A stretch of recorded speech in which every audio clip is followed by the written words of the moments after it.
Right. Or you go for it, don't buy any. Go and hope you can go for every 4 years and you know, just be even, just want to okay with them, if you know what I mean?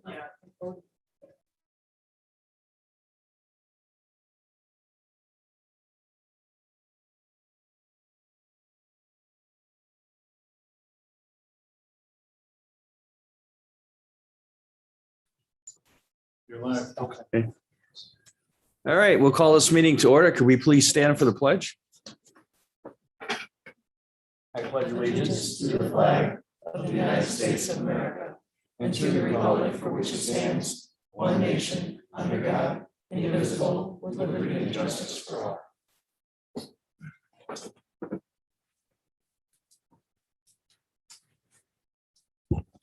Okay. And our work session number one is the Maple Road ODA, and I don't believe Mr. Russo is here right now. Oh, yes. Oh, okay. Come on up. How you doing? Good, you? Yeah. I have some paperwork I have to give you. Okay. Come on up.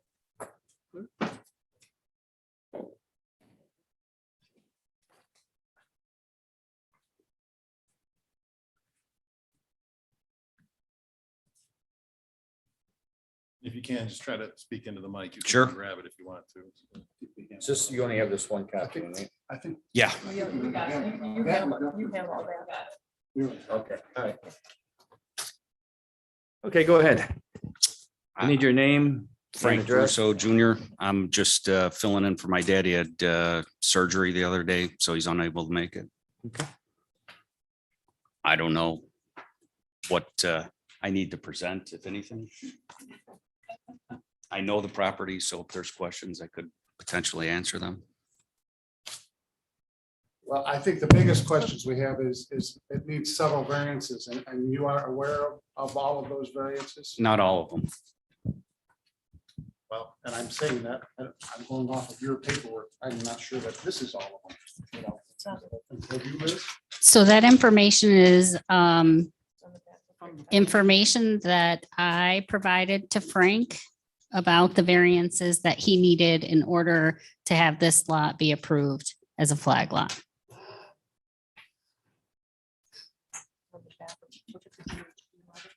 I have notes on it. Liz, could you read those?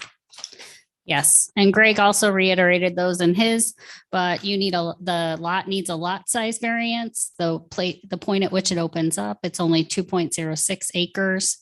The front yard setback, the house is placed in front of that 200-foot line at 27.09 feet. Off of where it opens up to 200 feet. So it would need a front yard setback variance. The house is placed at 22 feet off the side property line.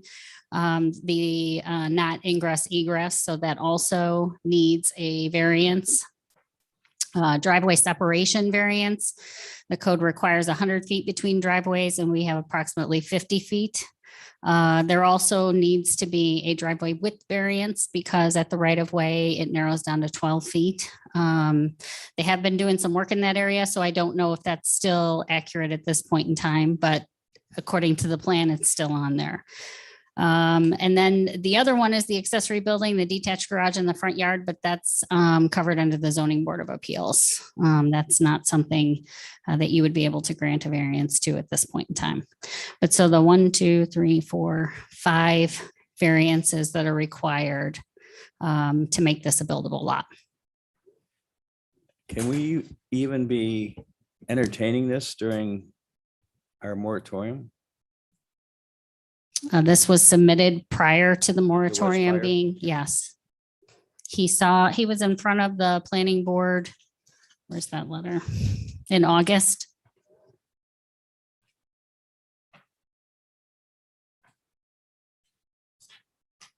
Okay, this was at the planning board, right? Mhm.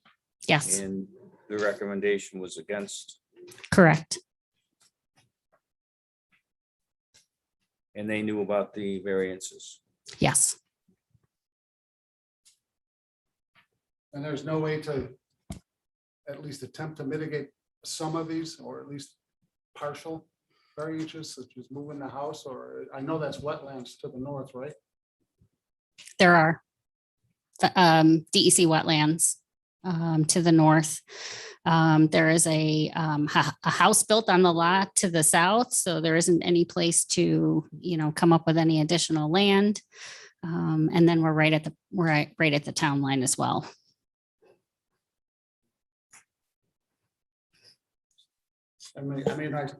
We see that, you've been to the DEC to get the permit for the wetlands. And that was approved at one time. It was approved there. It But that just, was- the timing just lapsed on it from the approval till today. Sure. But that approval was in 2020. And all of these code restrictions were set in 2017. I have to just say that you should have checked these before you proceeded spending money, having a guardrail removed and so on. That's my take on it.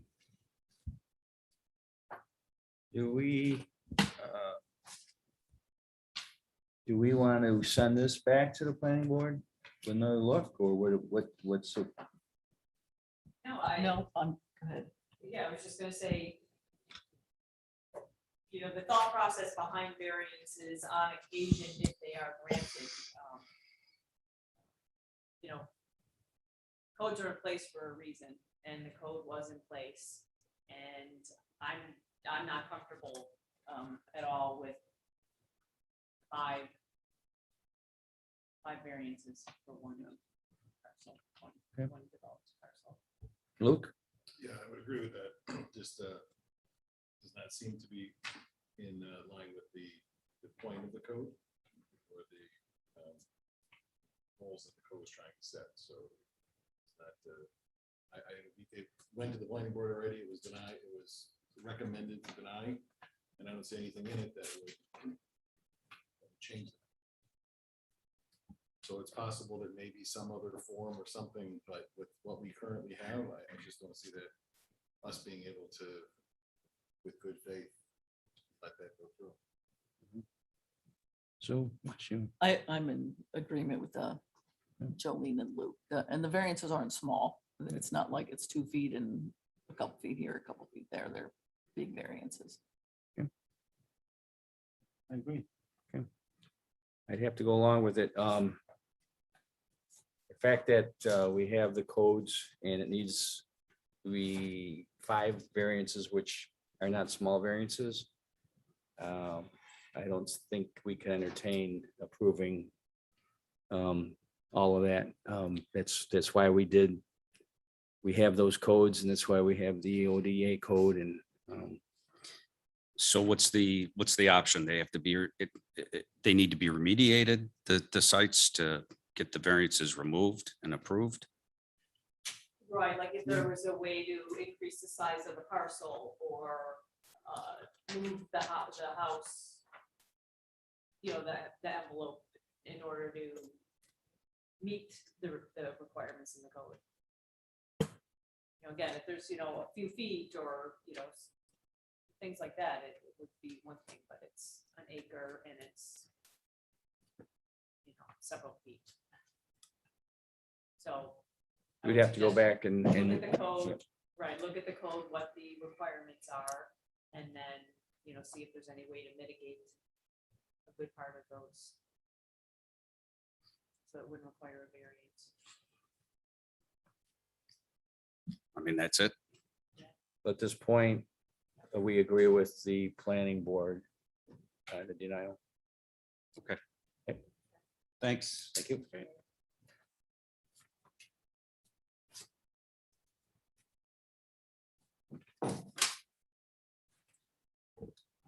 All right, next is the ODA moratorium extension.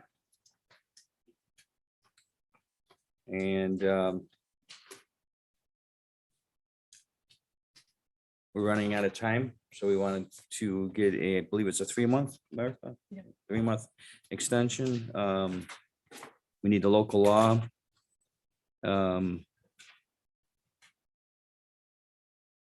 For the moratorium. And that will, set the public hearing for doing so. So you guys are right for putting that on the agenda. Yeah, can we set a meeting for 5 o'clock next meeting to review the amendments? I'm sorry, I couldn't hear you. If we can set 5 o'clock maybe before the next meeting, we can meet or set another work session. To have Yes, a we work could, session to yep. go through everything, because we did have one before. I thought we were gonna keep on going, but we haven't had those, so if we can get those back on board. So for the next meeting to start at 5 with the work session to go through Okay. the changes. Yep. Okay, everyone's good with that then?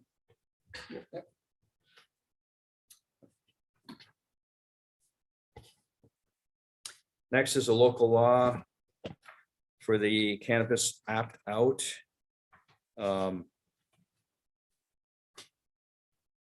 My thoughts on this is we're running out of time to debate it. Because once we set the local law, it has a 45-day permissive referendum. And we need to make a decision before the end of the year. And in my opinion, and this is my recommendation to the board, that we take a look at it, and we can always opt in any month of next year. And it also gives us more time to debate it, and also have the public forums that we talked about having with the village and the town and the people. We just ran out of time. There was a lot of things going on this year. And in my opinion, I think we need some more time to look at this. So I'll entertain any comments from the board. Are you thinking that we need to hold the meeting on the 5th? There'll be a public hearing, Yep. but we, just because we opt out doesn't mean we can't continue the discussion and involve the public more. And you can opt in at any time. If we don't opt out, we're in, and that's it. So it just gives us time to see what's going on. And they said that it's probably going to be another 18 months before they even have the licensing situated for these dispensaries. So I don't see the big rush to opt in. I think it'd be smart for us to take a wait and see approach. And that's just my opinion. So I'm throwing it out to the board. And if we do it, we've got to do it now because of the time with the permissive referendum, the 45 days and all that. Otherwise, you're in. And No, and I stated my position on it, I don't know, a couple of meetings ago, and as far as I'm concerned, I would like to make that a permanent decision, but so certainly move forward now so that we are not locked in. Are we gonna vote, Jim, the night of the public hearing? we don't have to. Do we have to for time? Yeah, we probably would. Okay, We would probably vote that. I no. think I'd like to just wait and see what. There were a the couple public of has to say. residents who sent, their, looked like kind of a form letter that must be, kind of I've sending had, around, and the only thing maybe out of a courtesy, we can shoot them an email and let them know that there would be a meeting. I've had 3 letters, all from people who live in the village, no one Yeah. from the town.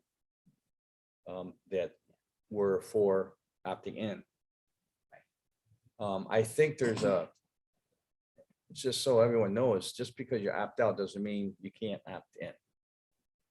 So It's the other way, it's almost backwards. I also feel like we ought to be sending to the planning board a request to look at if we do opt in, where are we going to allow that usage? Yeah. Because we don't have that nailed down yet. Right. And that makes a difference to people that come here and, when you tell them, here's the places where it could go, well, you might have neighbors show up, or, you know, it makes a difference, but I think we need to know that before we opt in. If you're gonna opt. And I wasn't sure if that was part of our ongoing moratorium on business related zoning, Sure, it that we would could be, do that in that. yeah. in Be that if particular- it's a B&I zone, that would be, yeah. Obviously, based on my previous comments, I disagree with the assessment of the board. I think that it's our job to make the right decision for the town, and I think that when we take out whether or not marijuana should be legalized or not, and we look at what is better for the town, then in my opinion, we clearly come out better as a town if we have a legal dispensary. I think the opt-out and see approach is actually detrimental because the licensing procedure is very long. It's going to take a long time. And anyone with the license is going to need to decide pretty early on what towns that a dispensary would be put up in. And there will be negative effects of legalized marijuana. And there is one way that the town can make up for those negative effects: increase the police budget, do what we need to do. That's by getting sales tax. And if we opt out and there are businesses looking to license in other surrounding towns, it is a very high investment. And I don't know if we opting in would ever have an opportunity again to get a dispensary. So there's an element there that opting out not only sends a message, but it also may be opting out for forever. In addition to that, you know, when you look at research, you look at, I know you disagree with me, when you look at the research about crime rates, and I don't know, we're talking here, not about the legalization of marijuana, right? And I just want to throw this out there again, I don't smoke marijuana, this is not a personal thing for me. But you look at what's happened in Colorado and Washington and studies, and you see that when a dispensary is put into a town, it actually decreases the crime rate by about 17 to 19%. Right? About teen use, there's no connection between having a dispensary and increased teen use in the local area. There's no connection between the distance between a school and teen use. There's no connection between a dispensary and that legal marijuana going to teens. In fact, when you look at the clientele of dispensaries that is reported in Colorado, in other states, Canada, it is actually a much higher age than you would think. So I see only a positive benefit in having a dispensary in the town, and that is that we are going to recoup some funds to deal with some of the issues that you're going to have to be dealing with no matter what. And an opt-out approach may mean that train moves forever. One of the things I think we don't know is how much is that funds that we're gonna get? Is it $10,000? Is it $2,000? Is it only on that one dispensary, or what we have in the town? That's not answered. And I would like that answered before we would opt in. And so I know what the impact is against what it would cost for extra policing or whatever else we need. And the second thing I'd like to see is exactly where it's gonna go. So once those two things would be answered for me, then I feel like we gotta make a better That's decision. based, Sue, that's based on the sales, the amount of sales tax that a municipality will get is based on the sales in that municipality. So whatever would be sold in the town of Aurora, we would recoup in the town of Aurora. Right, so the catch is if we have one or two dispensaries, how much sales tax are we gonna generate, and does that compensate for what we would need for additional police or whatever else we need? It is zero if we don't. And the ability to go, you know, Elma could not opt out and build a dispensary right outside off the 400. And the chances of a dispensary ever being built in the town or village would then be zero, probably. I don't see the downside of it, Luke, I really don't, because this is why. There's many things we don't know about the shop, which is we've discussed, but those that choose to smoke marijuana will still smoke marijuana. Those that don't. I don't think just because all of a sudden we have a dispensary, all of a sudden we get this huge influx of, okay, let's go, you know, get high. I don't think that'll change. So it's not restricting those that choose to smoke because it's legal. And in the meantime, if we can just figure out some of this stuff, as Jim says, if it's 18 months before we really know where this stuff stands, I don't really see what it's harming. So It's 18 months, Jim, you said, until their They're- process. they're- is it could in be. place. They're So predicting that the state, it's gonna take them 18 months to get this thing rolling. to have the process to apply to, or to grant, or, Just to get anything up and running, so that doesn't mean someone couldn't apply for a license, and I see where I understand Luke's argument here. That he's afraid that someone else will get a license and they won't grant. I don't know that to be true. I don't know how many they are granting. This is information that you're assuming that I don't know that is for sure. So, right, we don't know if someone will come into the town. Right. But what we're doing is we are making that choice for them and saying no. Right. So there's the. For now, assumption here is for that now it though, would for be- now, we could debate this. Or someone could do a permissive referendum and force us Yeah. into opting in. Or we can debate this through the winter, or the first part of the year, and say, we decide that we will opt in. But to make that decision, and I know it's been around, but it's not the only thing that's been on our plate, obviously, and Right. and the information has come very slowly on trying to determine whether this is a good thing, a bad thing, whether we should get involved or not. So there's. And I just don't see the issue of waiting and seeing.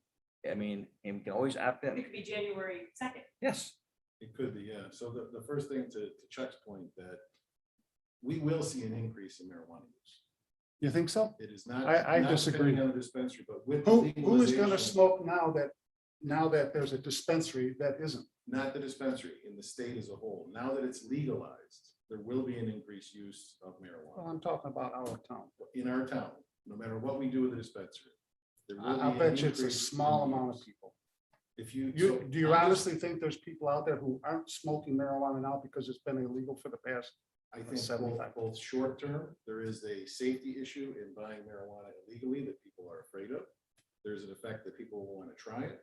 And I think that but I know that this is not the first time this has ever happened, right? This happened in Colorado, this happened in Canada, and you can take a look. And long-term use will increase of marijuana. So even if there's no short-term, it's just having a legal drug, the long-term will increase. That's not what we have to decide. We have to decide is, do we want to have the ability to offset some of those negative effects, right? I haven't seen. By much of it. getting some money, and we don't know how much, but some is better than none. And some evaluated to be very high, some low, it all depends. What are the surrounding towns doing? You know, what is the use here? We're not talking about a lounge or a bar, or whatever it is. It's a well, school. you have to make that determination. Well, Yeah. I don't Whether think it's- our whether it's, police department And the has any revenue is idea what this dependent is on gonna also the cost, do you, expense. Shane? So I mean, we who can say knows? that some is How better can we than say none. that it's That may gonna not be offset it? true. Some may not be enough. But it's either gonna be some or none to deal with those effects, right? If we look at the studies and there is no increase in a certain area based on the fact that they have a dispensary. So Chuck, you are right. I would agree with you that whether it's in Amherst or in East Aurora, right, that the level is probably going to be the same. You can drive to Amherst and buy. My point is that it's going to be more than now. And by having a dispensary, I don't think it's going to be more than not having a dispensary based on the multitude of states and areas where this has already happened. So for me, it's a very easy question of do we want to try to receive some of the funds from the sale, or do we want to deal with the effects anyways without any offset?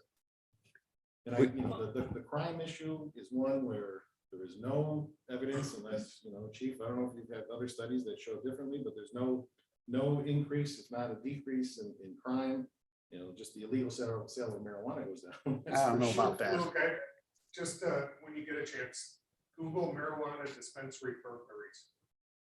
There's just endless stories of how burglaries of marijuana dispensaries are going through the roof. So right there's a crime that nobody's thought of that would bring to a dispensary possibly for this year. So I do have an article here from the Institute of Labor Economics that showed in California. We find no effects on burglary, robberies, assaults, which are the types of crimes one would expect if dispensaries were prime targets as a result of their holding large amounts of cash. Our findings indicate that policymakers should be careful in how they regulate the presence of dispensaries while not jumping to the conclusion that dispensaries are clearly crime generating hotspots. And I can send the article too, there's a couple of them out there. I would tend to say that, you know,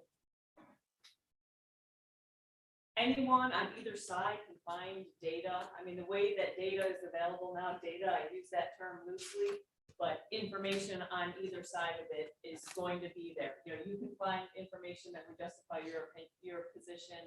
You know, everybody Sure. can find information, I won't call it accurate data, I'll call it information that could justify your opinion. I think the long and short of it, although you want to separate it from the legalization factor and things like that, it's as much a black and white, you know, burglaries and, you know, all the things that are gonna happen as it is a intuitive decision that you have to make, because there is no, I would argue there isn't enough data out there that one could truly say is unbiased or is truly accurate if we're online looking for data. It just doesn't work that way. So, I mean, we could go back and forth, Right. you know, at this point, Well, I think Yeah, the decision, there is something before us here that we have to. we started this with a committee with myself, Chuck, Shane. We had someone from the zoning and planning boards. And it was unanimous that we would opt out. And I would just ask the police chief of your opinion of this whole thing. Because you were at the meetings, Shane, your input on opting in or out. Well, as I just spoke to a village trustee about, is the more you encourage something in any given area, the more it's going to be utilized. I correlate that to the idea of how easy it is to drink in the village in particular, with no open container law, music fest, all of that combined, correlating to probably almost a year ago now, I spoke to the head of the Erie County Stop DWI program, who said our community is one of the few communities or only community that's not seeing a downtick in DWI arrests. So the more you encourage marijuana here, the more I would think the more marijuana is going to be smoked here. Whether it's a 13 and 15-year-old eating marijuana gummies in Hamlin Park, or just the issues we have with the vape shops of late teen, early 20-year-olds hanging out in the parking lot, littering, making it uncomfortable for older people to get to the stores next door, or whatever the situation is. Again, people haven't had a problem getting marijuana now. If it's in Orchard Park, I think they'll be just fine. I don't, especially to opt in when you have no idea. I mean, if you read any of the stories or any of the articles about when California and Colorado first did it, and the politicians were saying how much money was going to come to the municipalities, and it was extremely overrated. But they all bought in and they all did it, and then homelessness became an issue and other harder drugs became more of an issue. I don't see the fault of, I mean, and on top of your argument, Lou, we can't keep a Burger King in the village because the population isn't there. I don't know how much it's going to cost to open a dispensary, but we might not even be a consideration whether we opt in or out, because there's just not that population. It might be too expensive to do that. I don't know. That is true. I don't know if we want to continue down this road, but. No, I'll just finish off, say I don't think we should base this on this decision on solely tax revenues. I still think it's prudent and a good decision to take a wait and see approach. And just see how it all falls down, and we can always opt in, but if we don't opt out, we're in. And I don't like those terms. I don't like being forced in without a say in it. So that's my opinion, and I'll go with whatever the board wants to do. If anyone wants to discuss with me one-on-one, I'm more than willing to have those conversations with the chief, with anyone else. I'm willing to move my position, but I am basing this on what I'm reading, basing this on where we have seen this happen before. And the decision to opt out, right? It's not a decision to opt in, but taking the decision to opt out, to me, seems to be the wrong decision for the town. But I realize I'm on the minority here. And I can understand, And I just can have a really question. understand Do where you- you're coming do from. you- It doesn't make a difference to you whether we know where those dispensaries would go today or not in our zoning? Well, is You it don't up need to the know. Town board to But determine it's- the zoning? It is, but we haven't done that. So to opt in and then ask the public, what do you think? And not tell them where that's going to be, I think is disingenuous. I mean, I would want to know if I'm the neighbor of the dispensary. I would want to know what traffic's coming. I would want to know if it's, going to be in West Falls and now all the traffic's coming to West Falls. Those are things I'd want to know. So we would have to figure out first, we can do it as we're doing our zoning, where would that go? And then when we ask our public, what do you think? Should we opt in? Here's the 3 locations, somebody could open a dispensary. Okay. And Yeah. let's see what we get. That is something that we should, but for me, the decision is, first, is this something in the town that is beneficial or not beneficial for the town?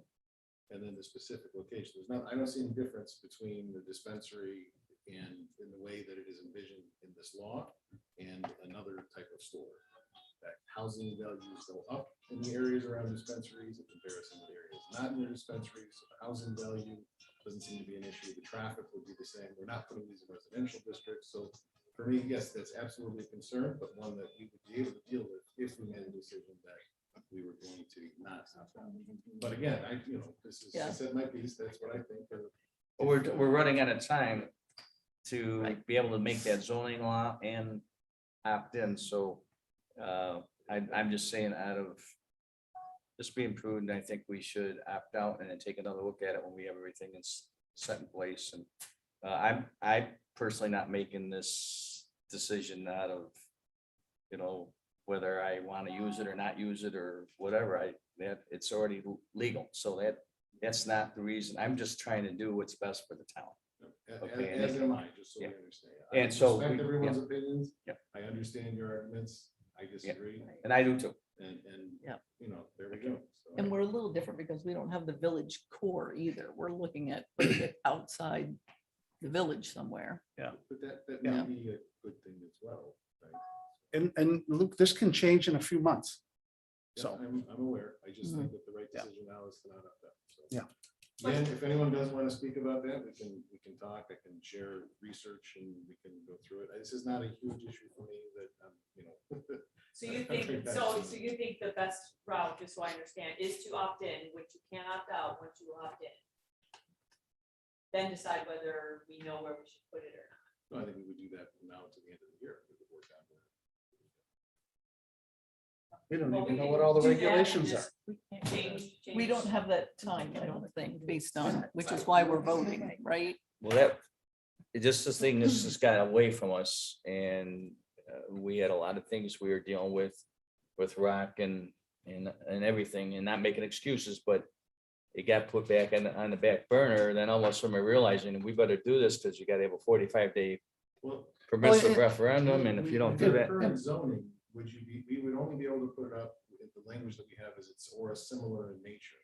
And where do we have liquor stores? Are those in E2s only? But even that though, Luke, your comment just a second ago was that it would be like a store. Right, so, but So- where would it be permitted currently under our current zoning? we have nothing. It would not be permitted, right? Well, I don't know. Until Changes. Would were it, made. would it Retail sale.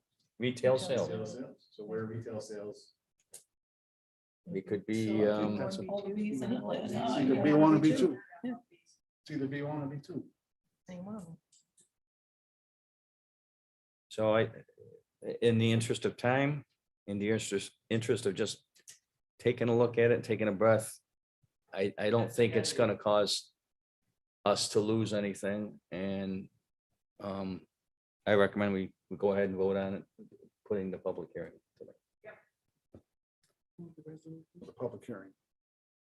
Yeah, set the public hearing. And I know you don't want to do that, but no, I'm fine with the public hearing, and you know where I'm coming Right. from, where I'll vote, unless there's a Right. drastic change. And between now listen, then. if my mind could be changed if we have a lot of people in here that really want it from the town and, then so be it, but I haven't had one person from the town contact me yet. Yeah. And I just think it's rushing. I think right now we're rushing. We had some time, but we didn't have the information. Now we got some information and we don't have the time. I just think it's a good idea to take a look at it. That's, I understand where everyone's coming from. You know my position, I know yours. all right, Move on. move on. All right, next. It's work session. Back from Frank Oh, I'm Russo's- Frank Russo, the paper that my son gave you. Oh. 2 pieces of paper. that- I gave you all the copies. Yeah. What did I do with it? Yeah. But I don't know. Well, you don't want to stay for the rest of the meeting? No, it's interesting, but- You were very patient. Oh, here it is. That's it. Yeah, That's it. there, I'm sorry. Okay, next on the agenda is the Gas Boy Fuel Management Software upgrade for the Highway Department. The current Gas Boy software is not compatible with Windows 7 operating system. And we've got an estimate of upgrading that of $17,807.12. Is this proprietary? Do we have to take, Jim, it's off the Sourcewell contract, so it has been bid and it's a discounted price. okay. And this is something that been, Yeah, we've been talking about this for about 5 years. Our system's antiquated. It runs off of Windows 7, which is no longer made or supported. The new system that Liz is interested here is a cloud-based system, so no matter what happens to us, it'll always be there. It's got a fob instead of a key system, I think is a lot better. They won't have to touch the pads as much. I guess in the COVID sense, you just wave your fob at it, right? Okay. About this for about. Did somebody say something? No. You said. Okay. There's an echo. Okay, you good? yeah. I'm just here if you have any questions about the Does system, anybody the from new the or the board old have any system. questions on the Gas Boy? We have been talking about this a long time. Thank you. Doug, you good? Yeah. All right, we'll put that on the agenda then. Which? Yeah, which package are we talking about, Dave? Liz, On page, well. It's the second page, but say page 1. Page 1 of the setup form. Oh, the $80 The $80 per month charge? Fuel site module, bulk fuel module. fuel Right, the card. bulk fuel, I don't know a whole lot about it, but the bulk fuel module, I don't think we would need. We have a fuel site, we use a fuel site right now. So that would be, I don't think we would need the higher one, and the lower one would not give us the whole, it's not set up as a fuel site, so that doesn't really make sense either. So the $80 is kind of middle of the road, will give us a lot of features we don't even have yet, but we don't need the higher one. If that helps. so it'd be the. Right. It's a 5-year contract.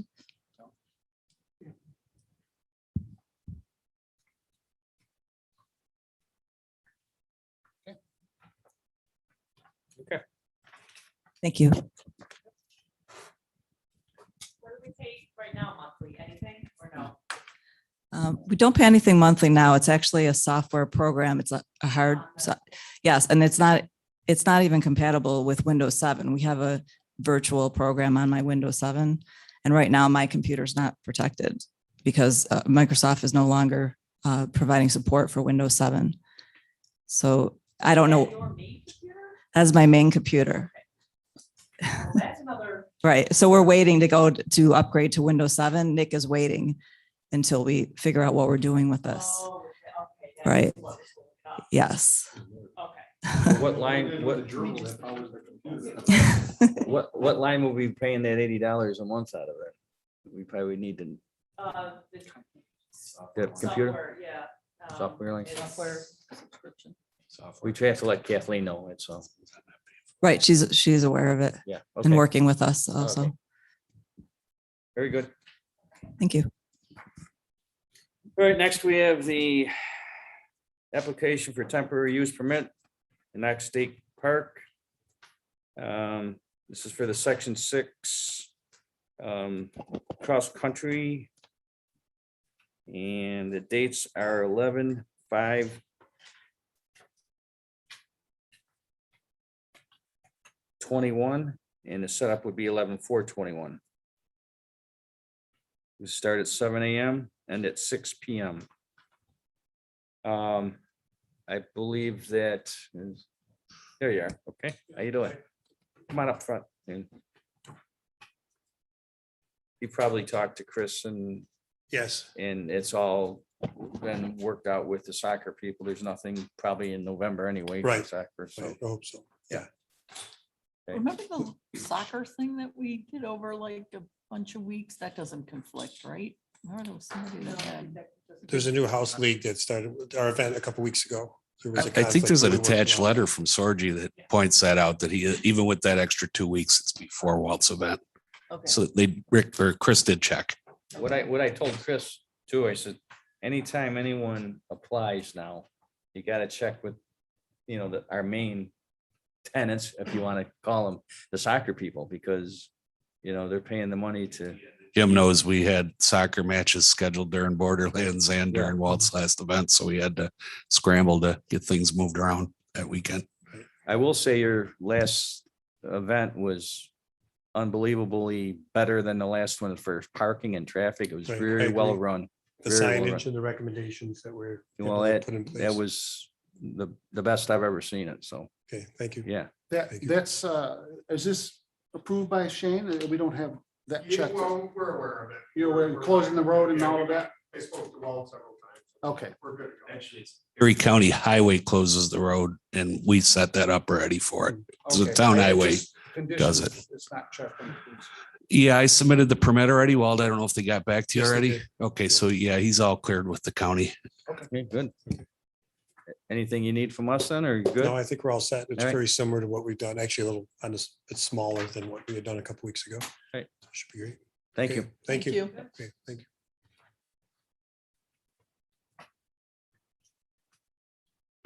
Next is a draft of an agreement from Kathy Thomas on Hamlin Park, and then the agreement to which we haven't had since 1960 or something, to be able to use the park for, the 4th of July, 3rd of July, and for the Recreation Department.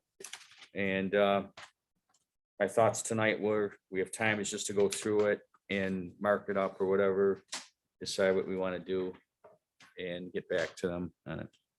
The one note that I would have looking at is that we probably want to put in an opt-out clause. I was just gonna say that. Just- Isn't there one down there and under 11, Luke?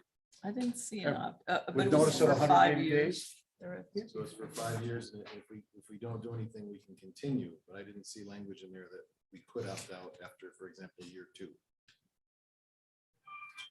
In the event that either party wishes not to extend the agreement, the written notice of such intent shall be given to the other party no later than 180 days prior. Correct. So But not that's if till we want 5 to years. extend it, Not if we want to terminate it during the agreement. So you have a 5-year period. If we decide not to extend it, then we have to take action. If we don't take action, then it continues. Yeah. But what I'm saying is. Midterm. Midterm, yeah, we put in, we can terminate it any year, as long as we do it before January, right? Something like that. With the thought, if we do something at the pool park, Right. right? Well, and they, in all fairness to them, if that's our intention, and as we move forward, because this started out as the community pool park is a bathroom. Now it's mushroomed into something much better, and big reason is because we might have the funds to support it. But we should, if that's the case, and that's our direction we want to go in, then we should probably notify them. Because they are also doing something in their park and they don't want us to build a recreation building if we're moving out of there. So, that's something we have to decide. Just so, I mean, I'm not an attorney, Luke, so, forgive me, but in this, shall thereafter automatically renew for successive 5-year periods, provided that neither party notifies the other party of the intent to terminate prior to the end of the term or any extension thereof. Does that not say what you wanted to say? No, it does not. Because I it, wanted to say yeah, that either sure. party may terminate this agreement at any time, before December 31st, applicable to the following year. So if it's year 2, and we have. At any time? If it's year 2, not at any time, because that's not fair. If in year 2, we know that we want to move recreation over to the pool park, we want to be able to tell the village before the end of year 2, year 3, we're not going to be mowing. And this doesn't say that, No, No, it's not. because it's a 5-year, you're committing to 5 years and then. unless you after want to that- terminate it. No, if you want to terminate it for the next extension.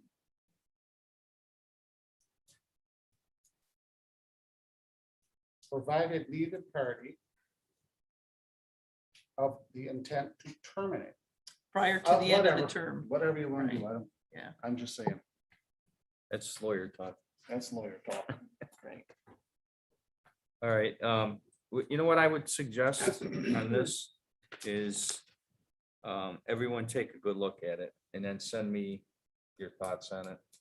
I mean, other than that, as long as Dave is okay going there and mowing it every 2 days, right? Yeah, I think that's the only thing it says specifically every week, but as you I know, talked to them on that. that's more a common sense issue. Yeah. You can get in August where it don't rain all month and you'd end up burning the No one's lawn, gonna- so. No one's gonna bother you if it's not. Yeah, So, I mean, that's the only thing that I noticed. Another thing too, this year, they helped clean up the 4th of July. If they were going to be involved in 4th of July, seems like they should probably help too, but that's another That's the whole issue. thing, if we're gonna still use it for 4th of July, should we help them in some way, because we do utilize it, so The other thing is, we should think about that also. right, and we want to put in here probably that we are paying for the electricity, even though it's not much.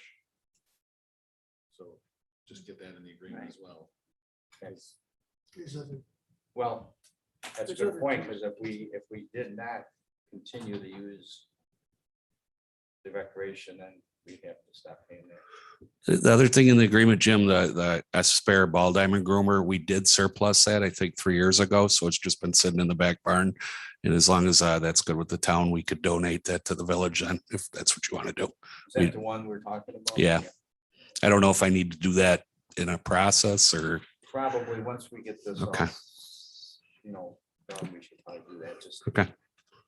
It's still in good shape, so maybe they get some years out of it.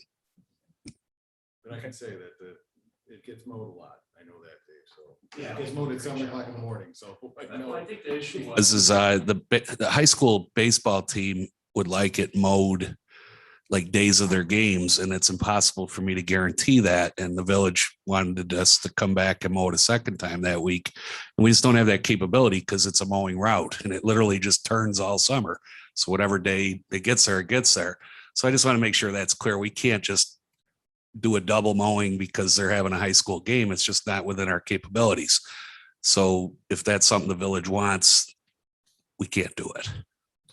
So, no, once a week, I would say as needed. It's not saying that here, but obviously if it doesn't need it, you're not gonna go there more. But what I would recommend is that we table this for tonight. I just wanted to get everyone's input. And if you got time, read it and go over it, and please send me your thoughts, and I can get back with Kathy and Pete, and we probably should have something. We've never had anything. And then as boards change, then well, you said this, you said that, and it's just not good. So I think the workforce would prefer that too. Yeah. Just so we know just everyone knows where everything is. That's so no big deal.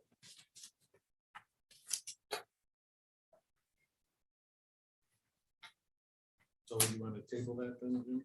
Yeah, we do have it under new business, but I will ask for a motion to table it. And then if you can send me all your thoughts on it, we can mark it up and, take it. Have Ron or Joel, whoever it's at that point, take a look at it and give us their final look at it. I don't see any rush in it right now, so let's just do it the best way we can. Good with that? It's been how many years without one? Should be good to go. Is there anything else from the board that we want to discuss? We got about 10 minutes before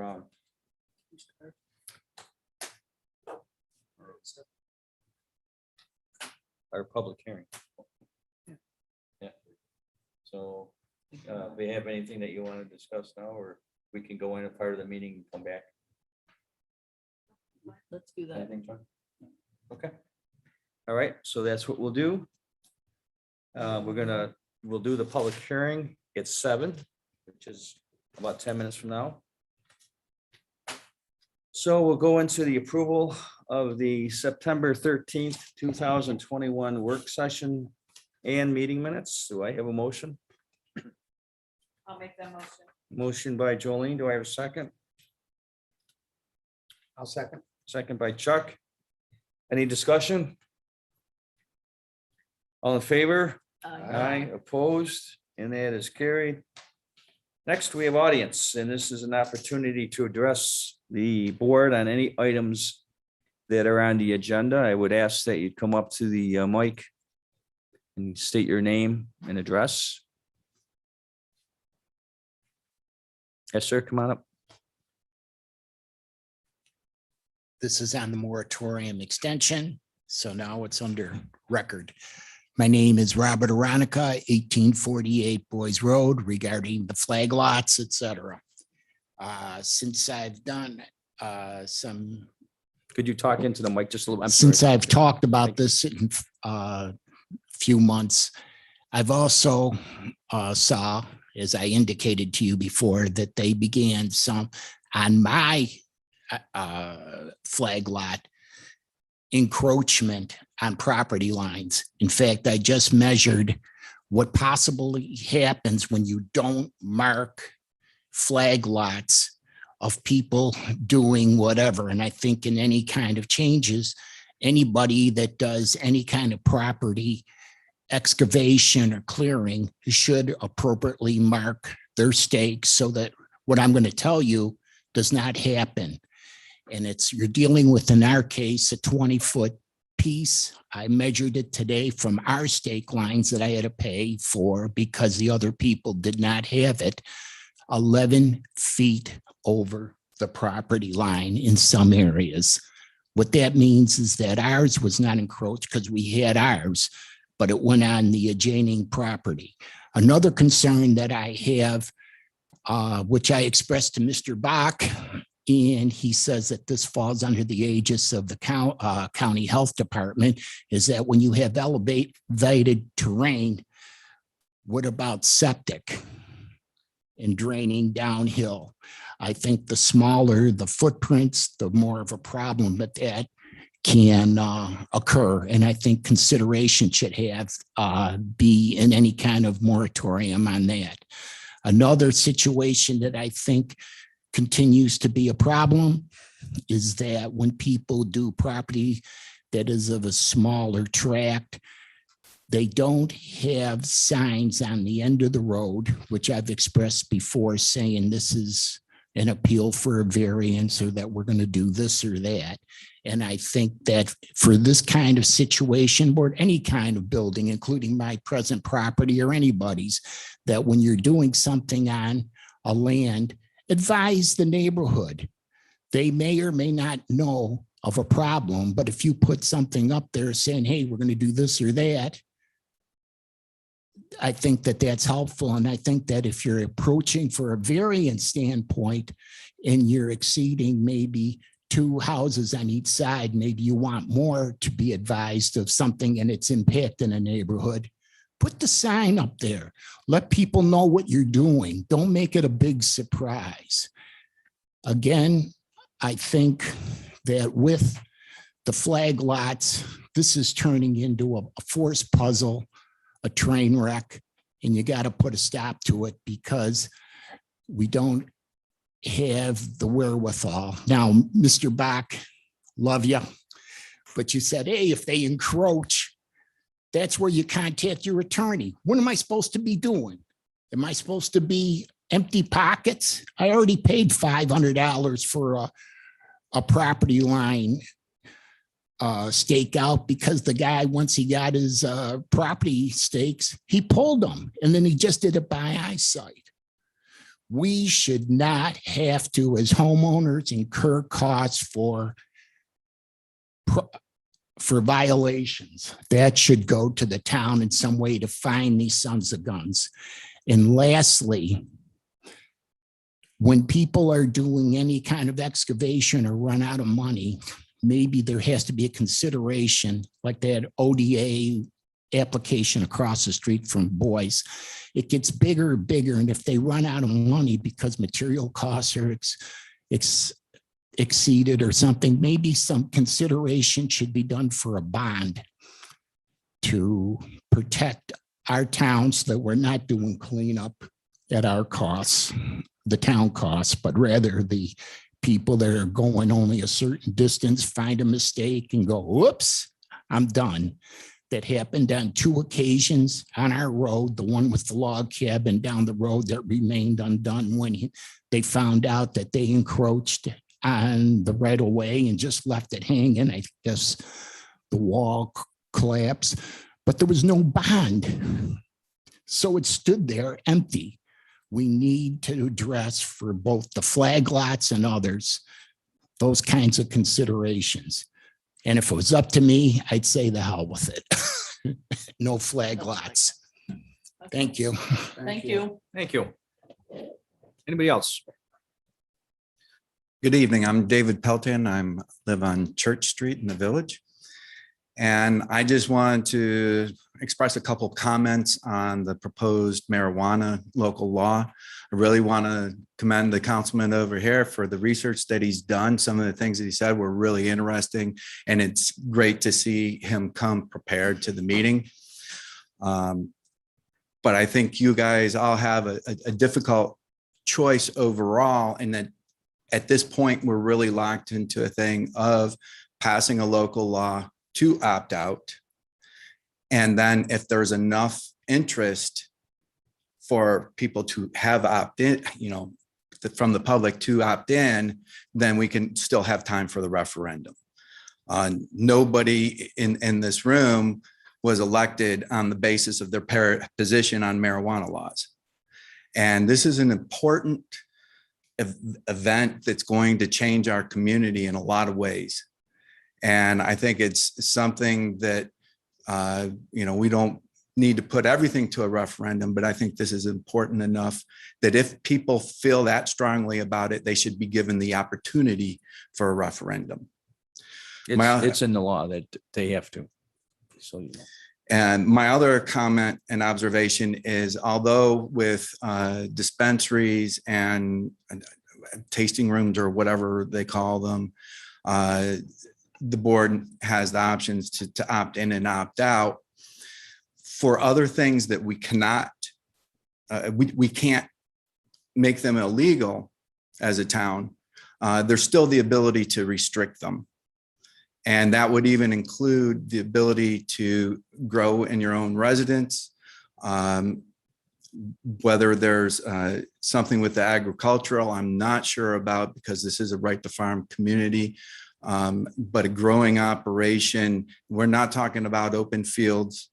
It's a giant warehouse with a nasty diesel skunk smelling exhaust. And even things like providing for, in the event that there is a future where they decide to opt in, where are we going to put it? How are we going to manage these things? What kind of hours are they going to be? So revising the code as we go along to account for these things I think those are considerations. We do have some time to do that, but these are all things to keep in mind. And there's a lot of research still to be done. So appreciate your efforts on all this. Thank you. Thank you very Thank much. you. Anybody else?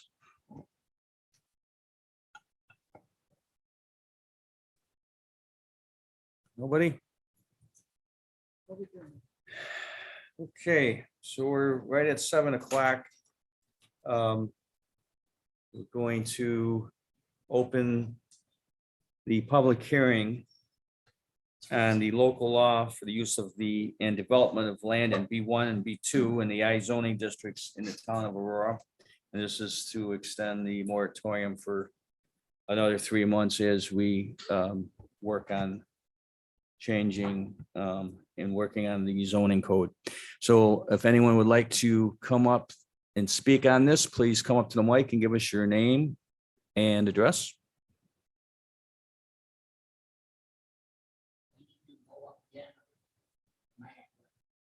I'm sorry, I can't hear you. If you want to speak on the extension of the moratorium on B1, But B1, he did, Jim, he was just asking if his statements are on record, or would they be, Martha, in the notes? This was the ODA. Yeah. This is for B. This is for Right, yeah, business and that, okay, and okay. it's two different. Right, but- two different things. Yes. I think he was asking about his comments, are the comments that he made earlier on record? Yes. And they are. They're in the minutes. And on YouTube We didn't, forever, so we didn't, you can go back and listen if you'd like. talked about B, not me. Anybody? Nobody? Then I will close the public hearing at 7:01. And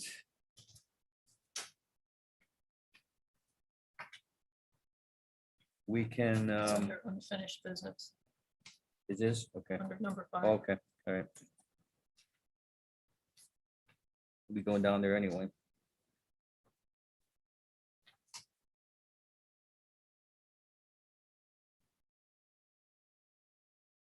Can we vote on it now, Martha? Can we vote on it now? Yeah, it's the next thing on the agenda. It's not on the agenda, right? Yeah, it is. 5B. 5A. 5A. Okay, okay, all right, I see. All right, I'm okay, I'm voting on it. If the rest of everyone else is, I need a motion. If someone wants to give me a motion on, do So moved. you want to spell out the motion or do you want? Motion to adopt local law based on local law intro 4-2021, the text of which is on the screen and was presented with the materials. Okay, do I need a second? Second. Second by Sue. Any discussion? All in favor? Aye. Roll call. Opposed? It's Oh, local roll law. A Roll roll call. call? Okay, sorry about that. Martha?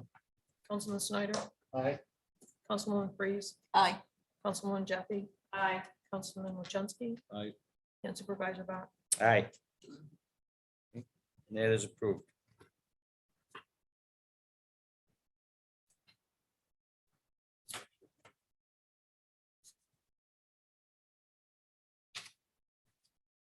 Next, we have the local law intro for the ODA on the moratorium extension.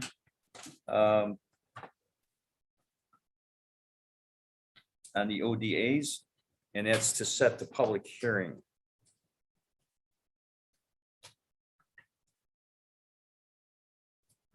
And I'll leave the now therefore it be resolved, the town of Board of Aurora does hereby approve a public hearing to be held at said local law intro 5-2021 on the 12th day of October 2021 at 7 p.m. at the Aurora Municipal Center, 575 Oakwood Avenue, East Aurora, New York.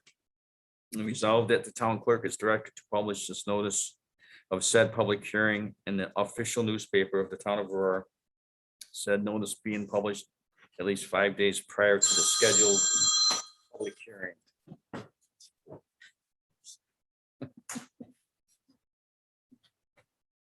I have a motion to approve that, adopt, and approve that resolution So moved. by Sue. Do I have a second? I'll second. Second from Dingling here. Okay. Any discussion? Any discussion? All in favor? Aye. Opposed, and that is carried.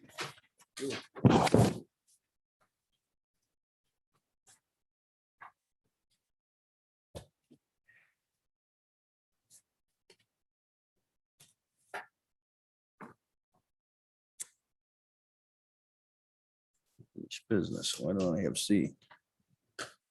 There it is. In 5C, this is the Aurora Municipal Center contract payment.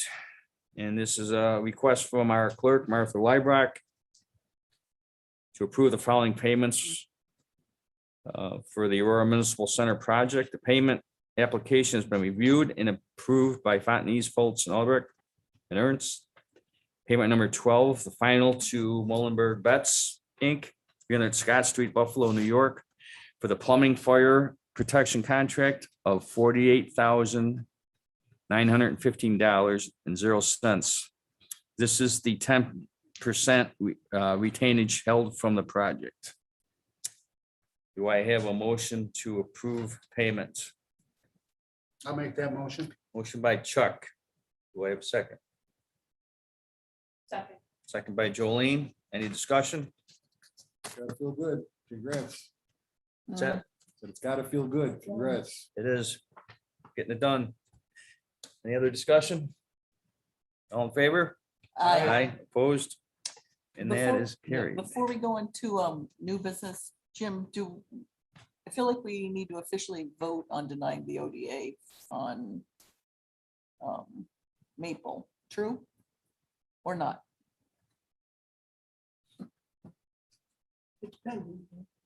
Because it's still pending until we make an official vote. Yeah, the recommendation of the planning board. And Yeah, I we all said so in the work session, but I think to get it on the record, we need to go on and vote. Okay. And I would ask for a motion. And add it to the agenda. What's that? Add it to the agenda Oh, we can't go back. under new business. Okay. A motion to add P to the agenda, which would be the Maple Road ODA. I'll make that motion. Motion by Sue. Do I have a second? I'll second. Second by Chuck. All in favor? Aye. Opposed, and that is carried.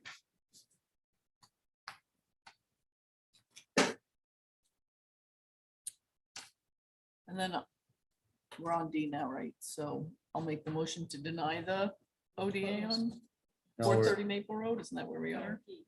That's Oh, you P. added P. I thought you did D. That's new business. Okay. I heard D. Which is what I thought. So we're on 6A. And this is the local law intro to cannabis opt-out, setting the public hearing.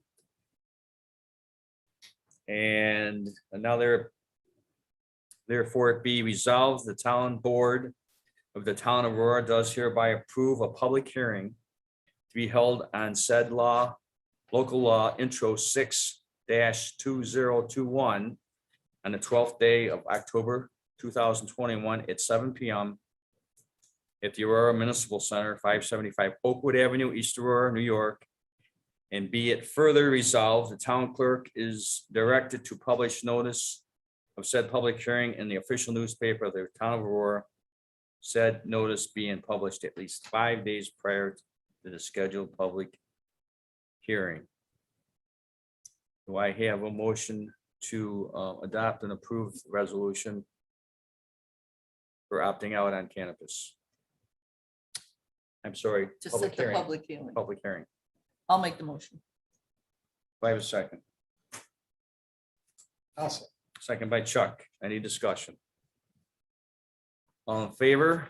Aye. Opposed? And that is carried.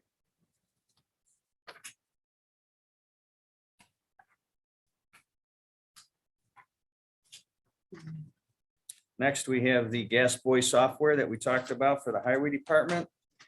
And the total amount is $17,807.12 with an $80 per month module for the site.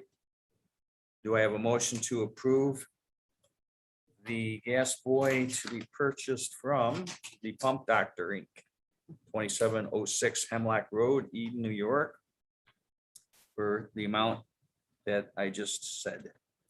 So moved. Motion by Luke. Do I have a second? I'll second. Second by Chuck. Any discussion? All in favor? Aye. Aye. Opposed, and that is carried.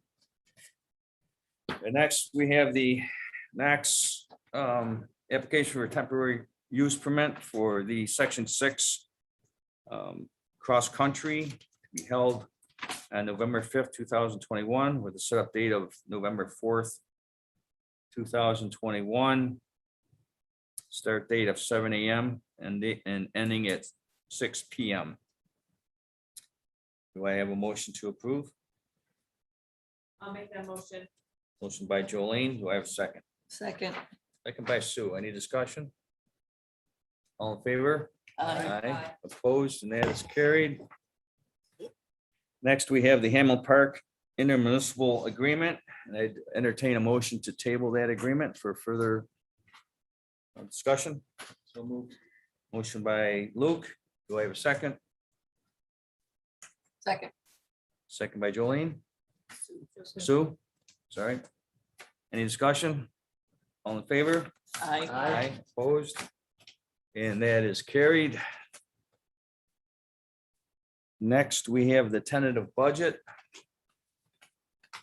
And I just want to say a couple words about that if I can. Want to thank the board because we've been working pretty hard on this. We could still have meetings. This is just tentative, but it looks to be a pretty good budget. One of the things that the town board addressed this year, something that has been creeping up on us also, is the minimum wage and wages that we've been paying some of our employees that are in the minimum level. So we addressed that and we brought them up to the $15 an hour level. The minimum wages going up to $13.20, I believe, the first of the year from $12.50, but it will be continuing to climb to that $15 an hour rate. And even at $15 an hour today, it's hard to get employees. We're very, very blessed that we have the people that we have working here. So we're trying to get ahead of the curve on that. So we made some changes on that. We made some changes with our, if you're making changes on the lower end, you got to make changes on the higher end. So we made some changes on our veteran people that have been here and kept them in line also, so that they weren't falling behind. But having said that, we were able to stay under the tax cap by $76,956 with minimal tax increases. Right now, the A fund is about 3.6% increase, which is about 15 cents per thousand on an assessed value, or per thousand of assessed value. So if a house assessed it at 100,000, it'd be about $15. Our police fund was at about a 2.5% increase, which is about 6 cents increase per 1,000 assessed valuation, which would be about a $6 increase on a $100,000 home.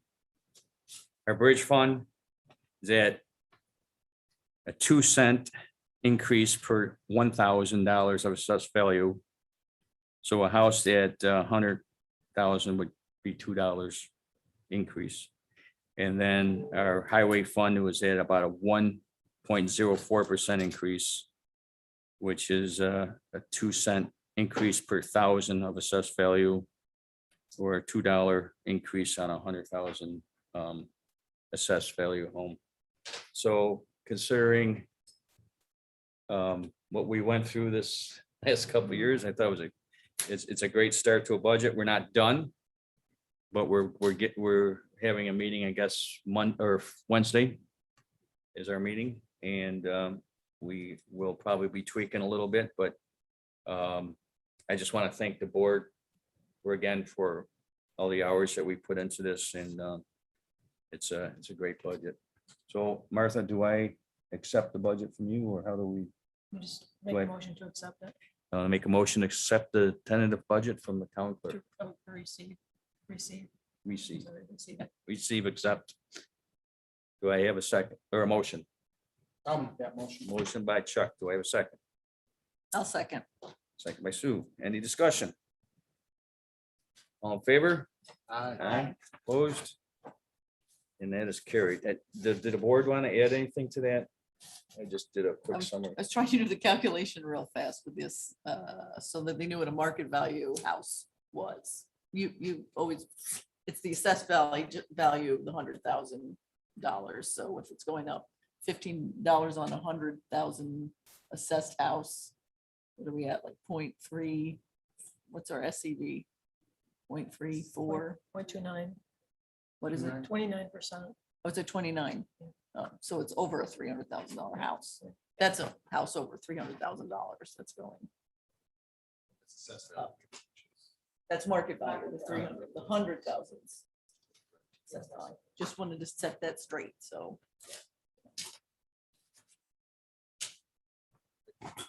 I think that the budget is accessible on the website, because not all the towns, believe it or not, do that. So on the homepage, in the supporting documents too, that budget is fully accessible, so. Yeah. It's hard to believe towns don't put it on the website, but. Really? Oh, we always have, that I know of. Yeah. The village does too. Yeah. There's a-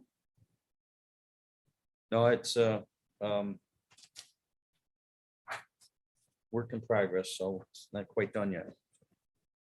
All right, next we have request from the highway department, and this is category 6 pesticide training course. Please approve sending Daniel Harris and Michael Evans to the Cornell University right-of-way pesticide workshop being held on October 14th and 15th in Liverpool, New York. The registration fee is $75 per person, and hotel rooms for one night at the Ramada are $101 each. The total for this workshop will be $352 plus meals. Continuing education is needed in order for Mike Evans to keep his pesticide license, and Dan Harris is his apprentice. Any questions from the board? Not, I need a motion to approve. Oh, what fund is this coming from? Jim? What fund? Yes. Landscaping. Parks and Landscape.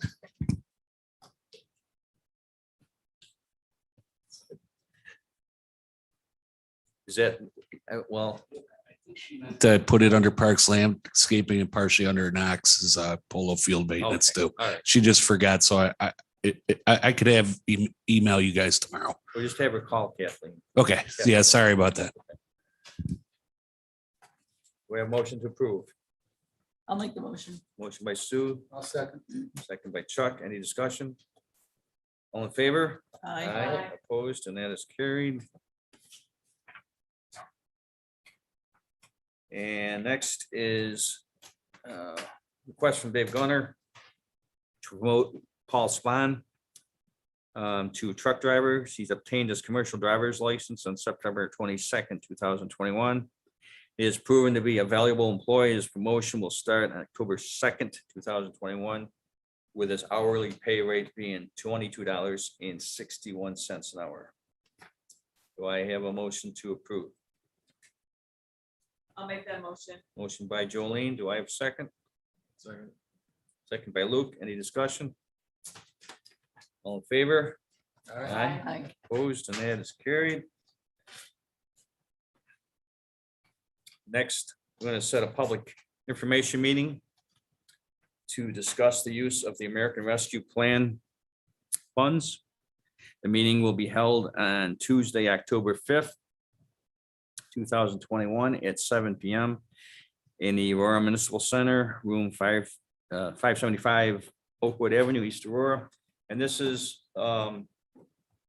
just for a public, not a hearing, but a forum to get, let people know what we can spend the money on, the criteria, and some ideas on what the town is looking to spend some of the money on, and also to get some ideas from the residents on what they would like to see the money spent on. And this is, again, going to be on just items that right now are acceptable by the federal government. So we welcome everyone to come to that. Do I have a motion to set that public forum? I'll make that motion. Motion by Chuck. Any? Do I have a second? I'll set it. Second by Jolene. Any discussion? All in favor? Aye. Aye. Opposed? And that is carried. Next, our town attorney, Ron Bennett, who has been with us how long? 15 years. Who's done just a great job. A real asset for the town. And just wants to start stepping back a little bit, but still wants to be involved. So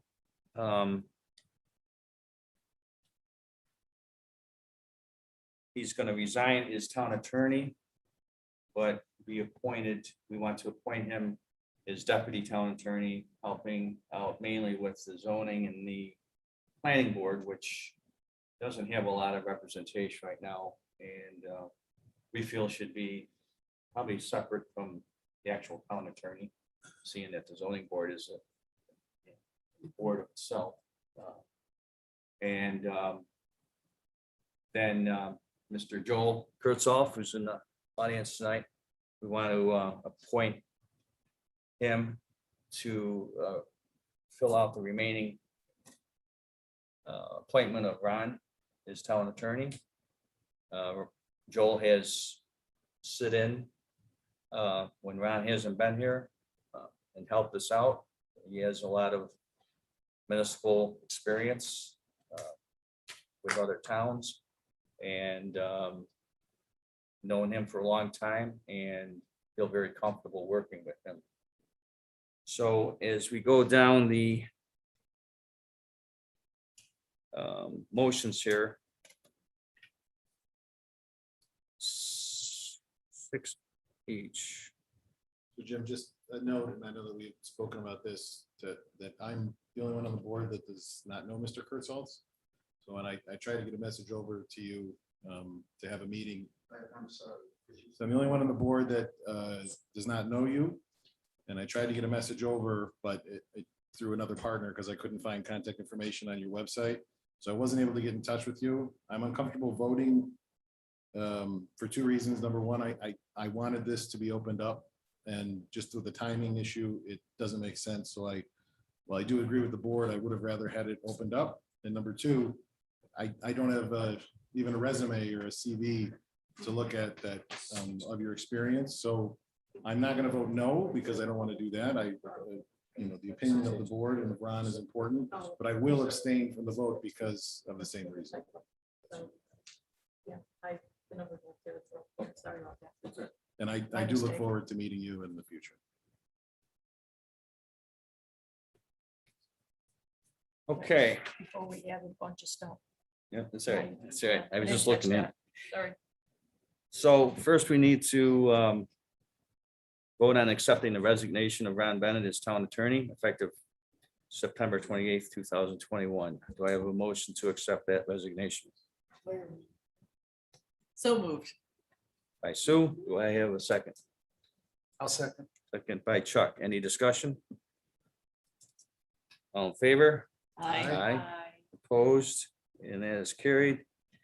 Next, I need a motion to appoint Joel Kurtzoff of Bennett, DeFilippo and Kurtzoff, town attorney to fill the expired term of Ron Bennett at a bi-weekly rate of $1,381.03 effective September 28th, 2021, term ending 12/31/2021.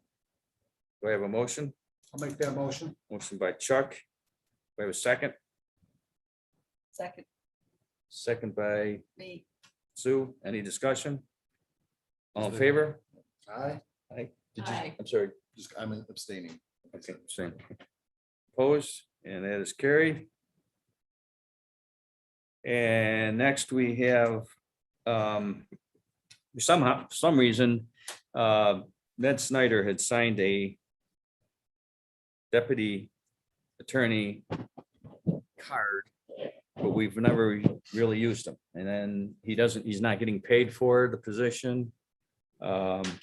And I don't know how that's done, but we got to clean it up. So he has resigned that position that he really never had. So we have to accept that. So need a motion to accept Ned Snyder as deputy town attorney effective 9/28/2021. Have a motion? I'll make that motion. Motion by Chuck. Do I have a second? Second. Second by Sue. Any discussion? All in favor? Aye. Aye, opposed, and that is carried. And then lastly, we need a motion to appoint Ron Bennett as deputy town supervisor to fill the unexpired term of. Okay, you want my spot? I said deputy, town attorney, I'm sorry, to fill the unexpired term of Ed Snyder at a bi-weekly rate of $500 effective September 28th, 2021, term ending 12/31/2021. Do we have a motion?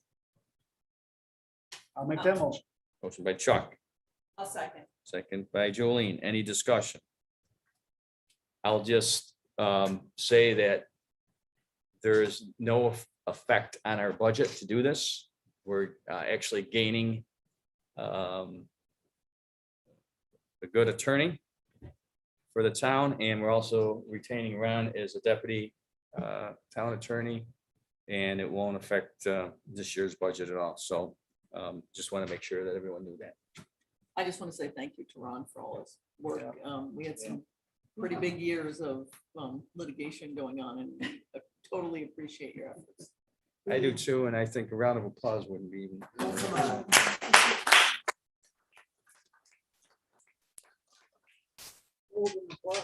What's that? Joel didn't applaud. All in favor? Aye. Opposed, and that is carried. You're still working for us. So Yes, sir. thank you very much, everyone. Okay,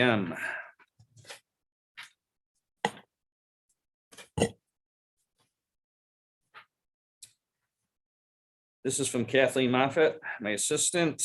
And this is a budget amendment for deputy town attorney position. Upon approval of town attorney, deputy town attorney changes, I respectfully request the following budget amendment. Add expenditure line A 1420.102 deputy town attorney.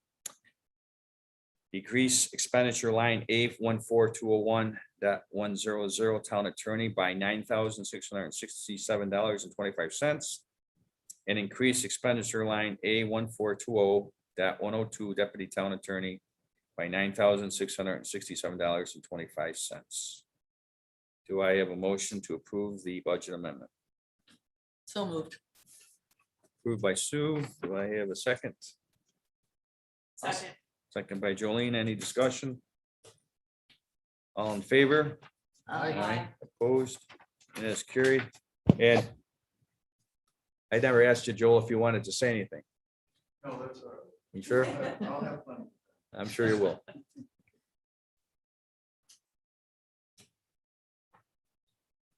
Okay, 6N. And this is the JCAP grant.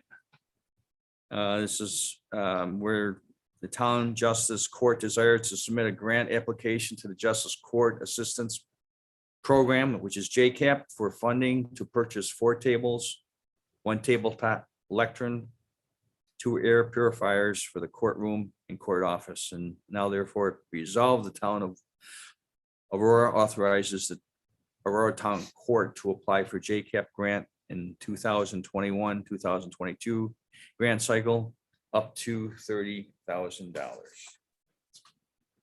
You have a motion to approve? I'll make that motion. Motion by Jolene. Do I have a second? Second. Second by Luke. Any discussion? All in favor? Aye. Opposed, and that is carried. Next, this is another request from Kathleen Moffett. And it's to deal with the Assistant Code Enforcement Officer part-time position. The town board approved the creation of the Assistant Code Enforcement Officer part-time position at 9/13/2021 town board meeting. However, 1 position was created and a need for the second part-time position still is needed to be done. So she is looking for approval to add a second Assistant Code Enforcement Officer part-time position to our civil service inventory. Do I have a motion? I'll make that motion. Motion by Chuck. Do I have a second? Second by Jolene. Any discussion? All in favor? Aye. Opposed?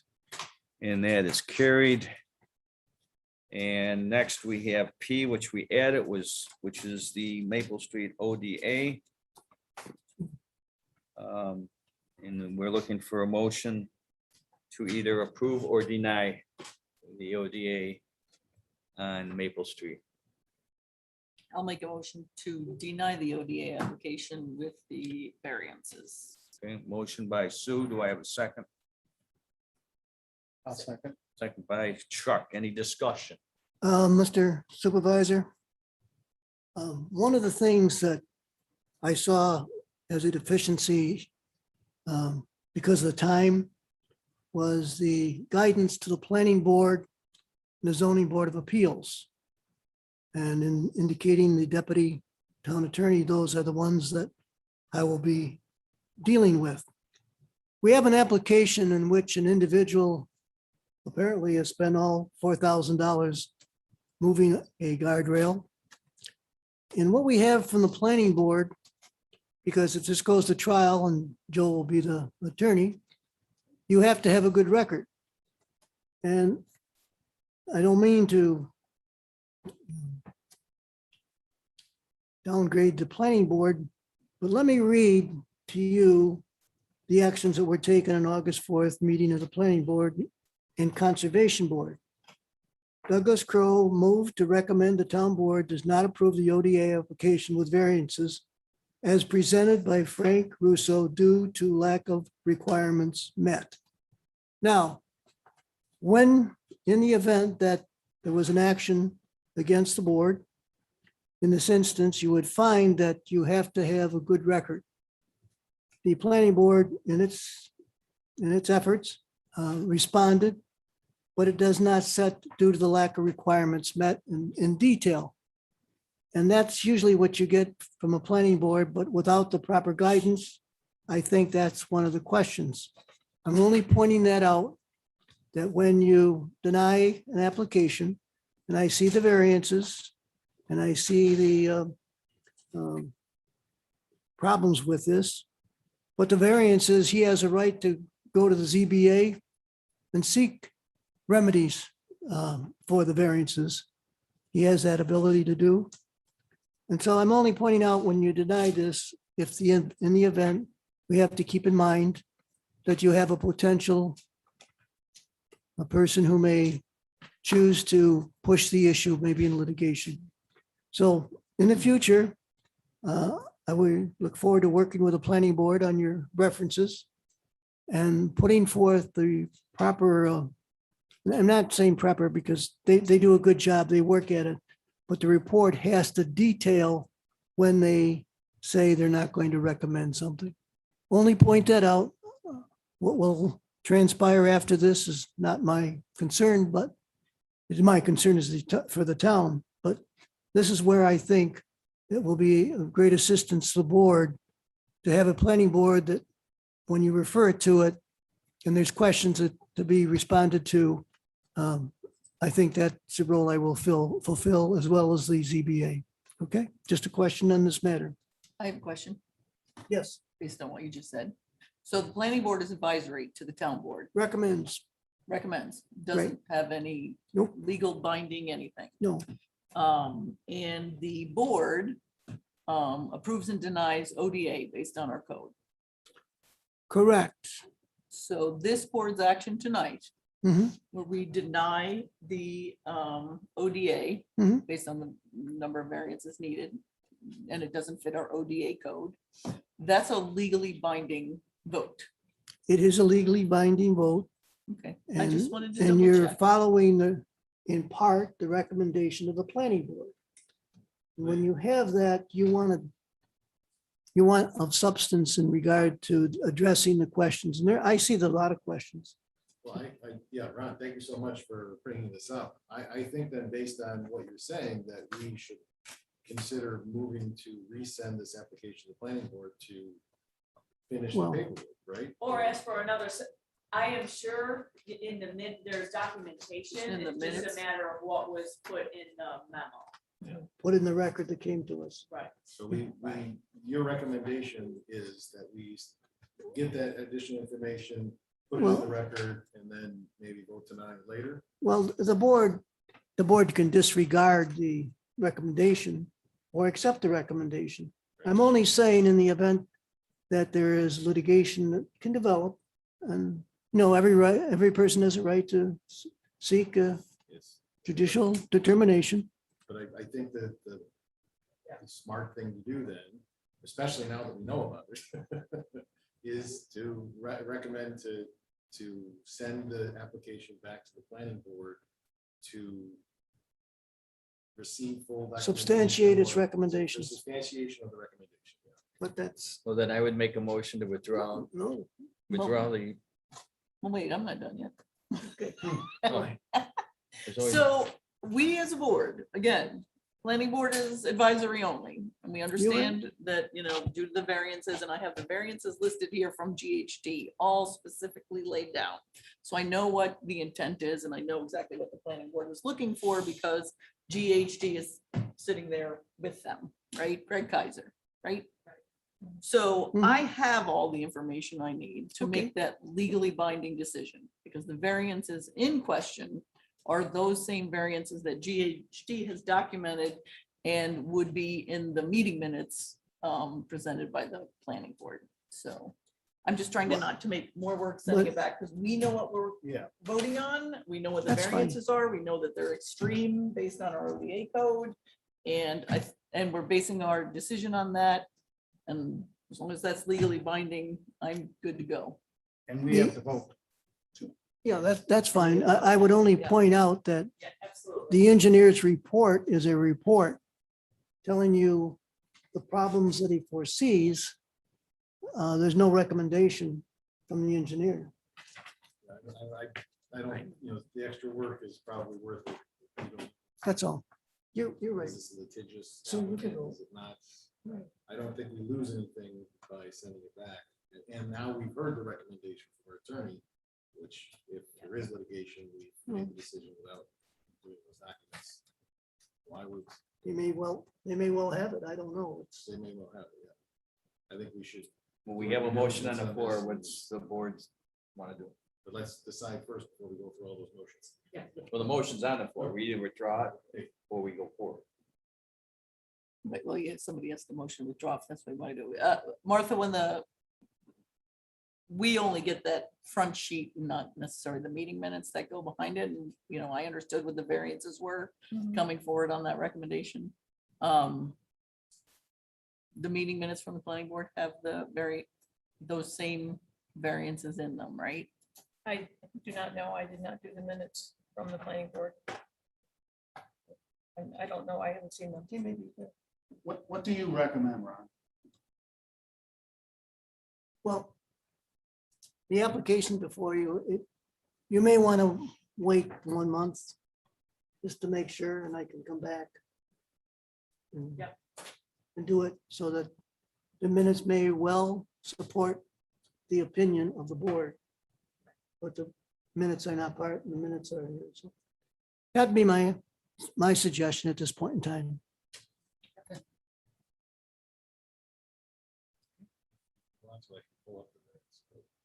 No, I'm fine with it.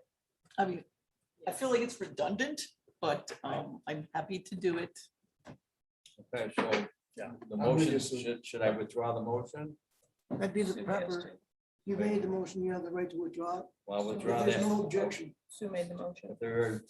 I made the motion. Well, I asked for the motion. Yeah, but Sue made it. I made it. So you made it, so you'll have to Come withdraw. on, Sue. So nobody seconded though yet, right? Yeah, Chuck did. Oh, Chuck did. Okay. Yeah. So I'll motion to withdraw it. The motion. I'll second the withdrawal. We have to vote on the withdrawal. Okay, No. all in favor? No, it's, No. it's withdrawn. Okay, right.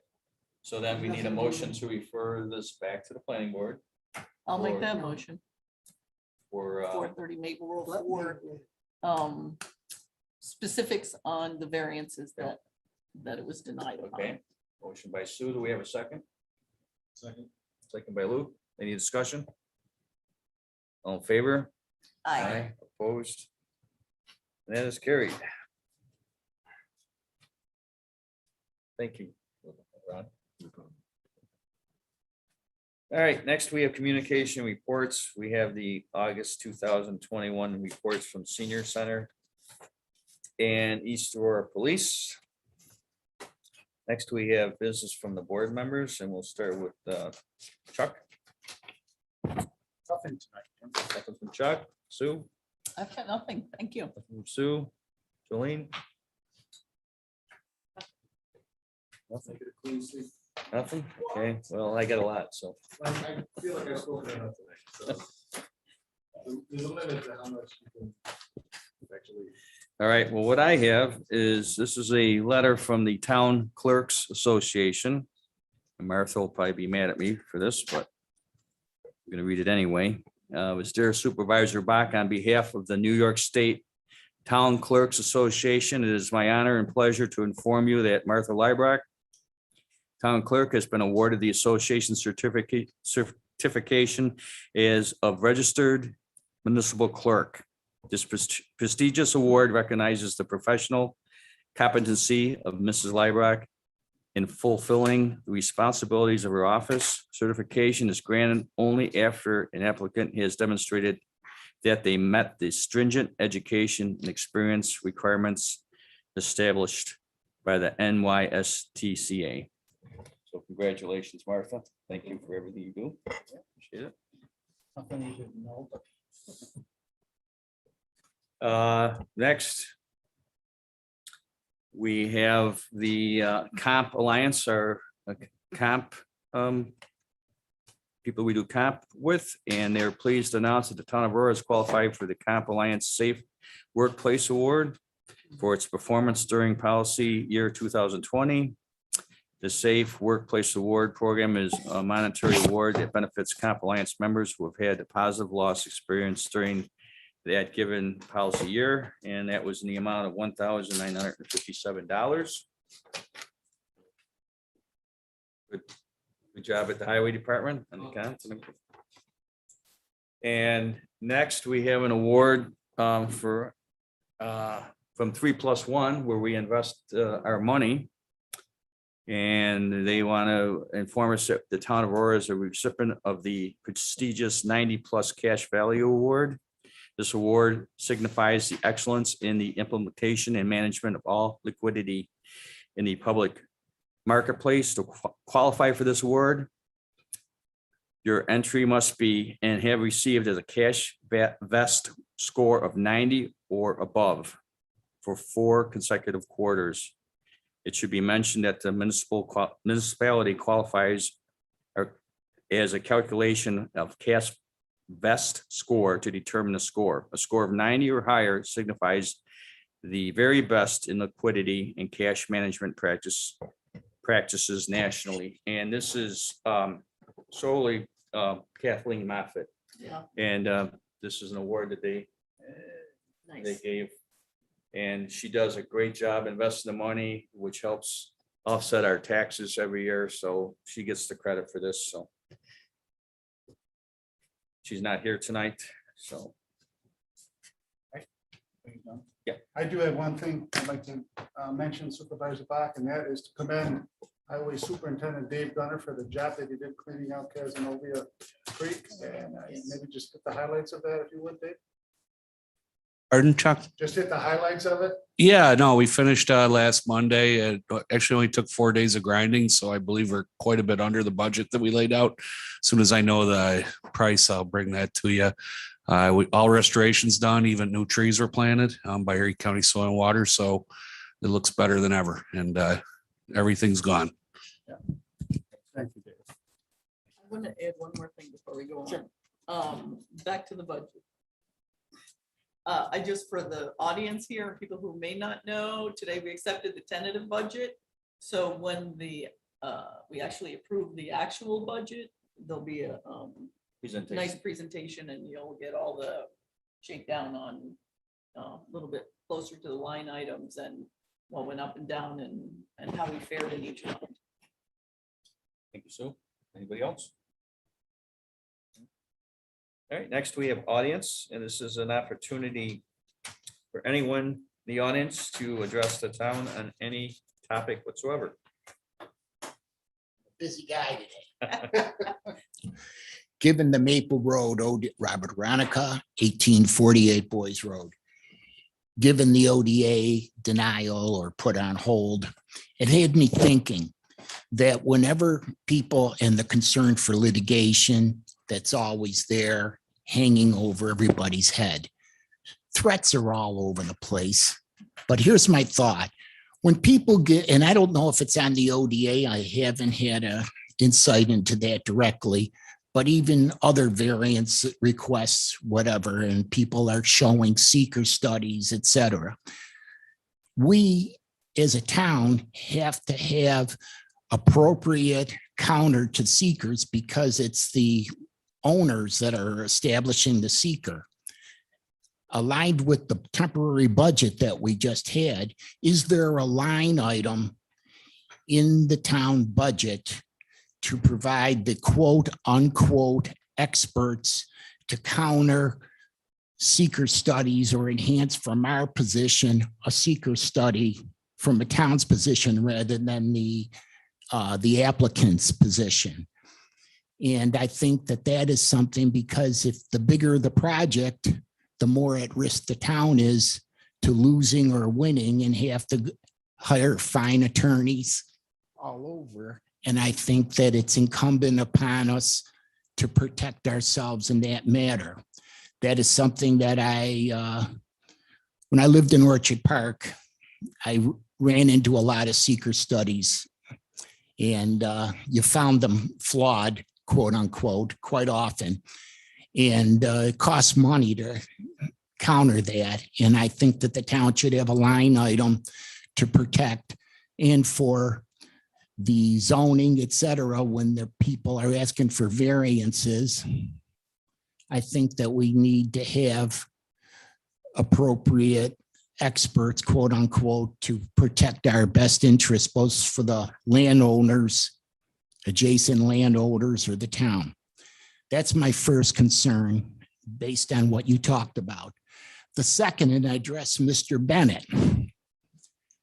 I know you're going to have to work this final day, but is there a New York State definition for event rather than the Webster definition for event? Because I see that we are very generous in having events for our town to enjoy, having police protection extended, et cetera, when there's a certain element. But I know that there are concerns, and I'm thinking, how do you skin the cat for a few things?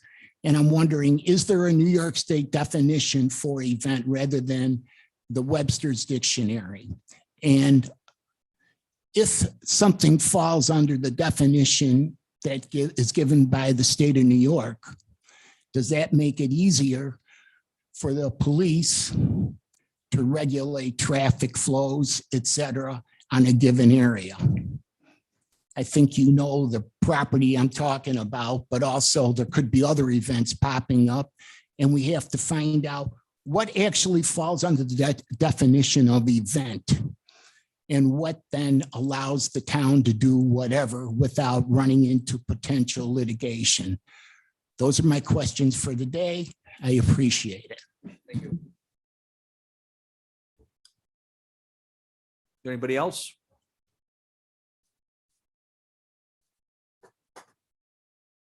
You want to address it?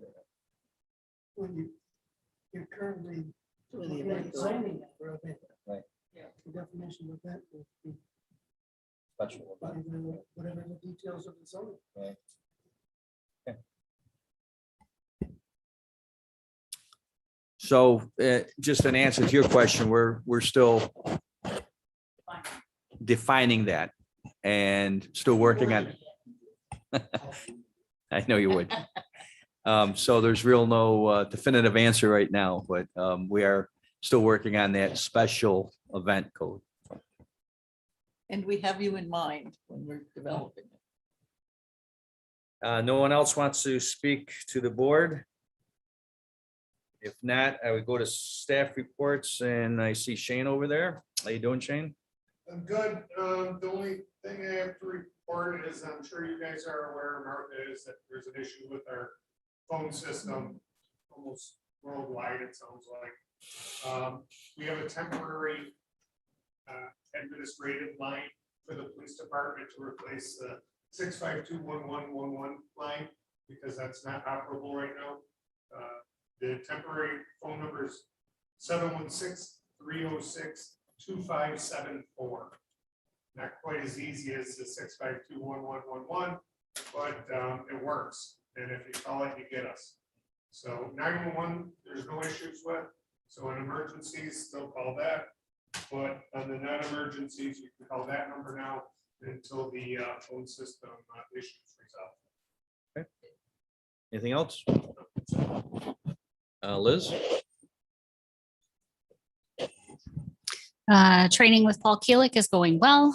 He's been there for the past couple of weeks and is picking up things and asking a lot of questions, and it's been very good.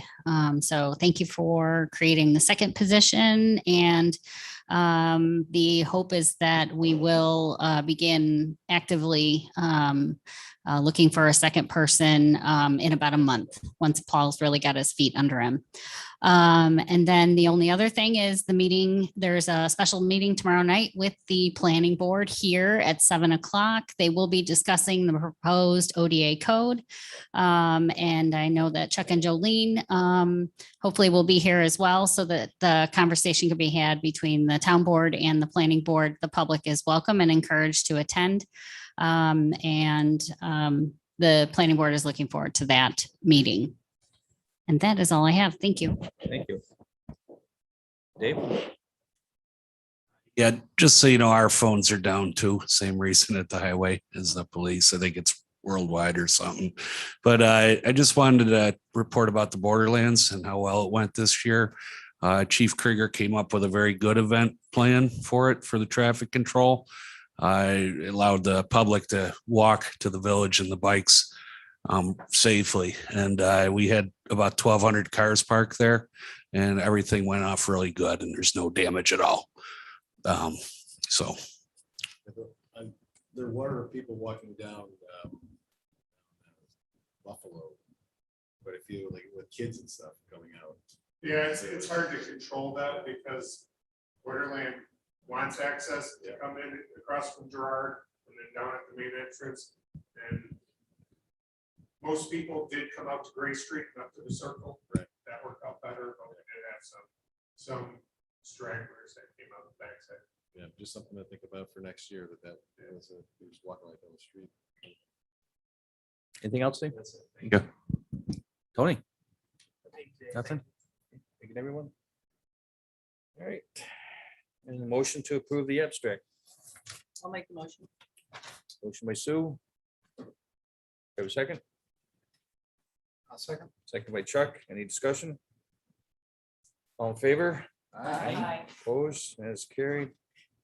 And a motion to adjourn. I'll make that motion. Is that Jolene? Motion by Jolene. Do I have a second? Second by Chuck. Any discussion? All in favor? Aye. Aye.